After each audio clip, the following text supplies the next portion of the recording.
जय श्री कृष्णा।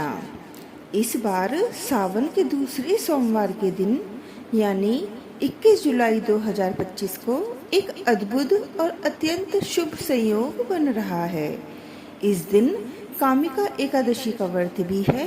यह संयोग भक्तों को भगवान शिव और भगवान विष्णु दोनों की एक साथ कृपा प्राप्त करने का दुर्लभ अवसर देगा, जिससे व्रत का फल दोगुना हो जाएगा। इस दिन भगवान शिव यानी सोमवार के देवता और भगवान विष्णु जो कि एकादशी के देवता हैं, इन दोनों की एक साथ पूजा करने का अवसर मिलेगा। इसे हरिहर योग भी कहते हैं, जो जीवन में संतुलन, समृद्धि और मोक्ष प्रदान करता है। इस दिन व्रत रखने से सभी कष्ट दूर होते हैं और अक्षय पुण्य की प्राप्ति होती है।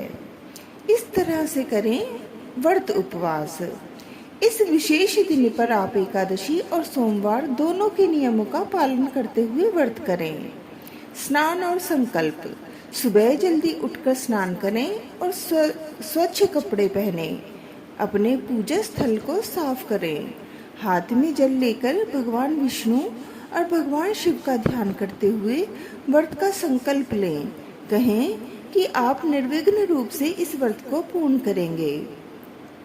भगवान विष्णु और शिव की पूजा।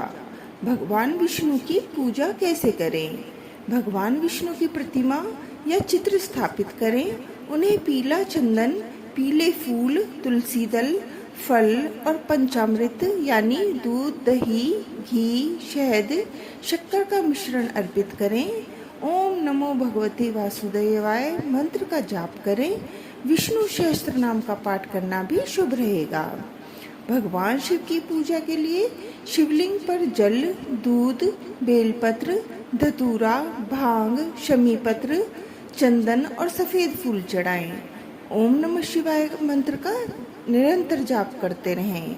शिव चालीसा या महामृत्युंजय मंत्र का पाठ करें। दोनों देवताओं को मोदक या सात्विक मिठाई का भोग लगाएं।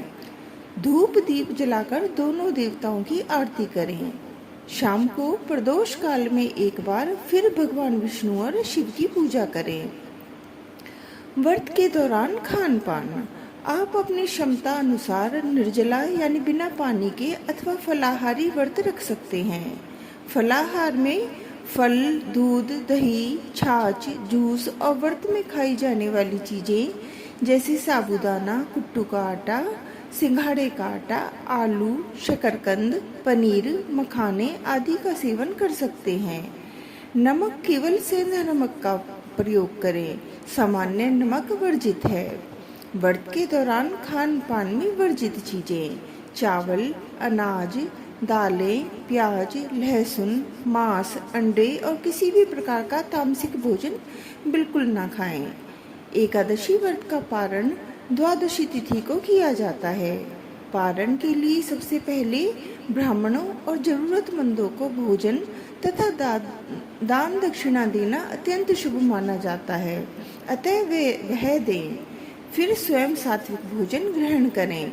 इस प्रकार इस दुर्लभ संयोग पर श्रद्धापूर्वक व्रत रखने से आपको भगवान शिव और भगवान विष्णु दोनों का आशीर्वाद प्राप्त होगा, जिससे आपके सभी संकट दूर होंगे और जीवन खुशहाल होगा। जय श्री कृष्णा।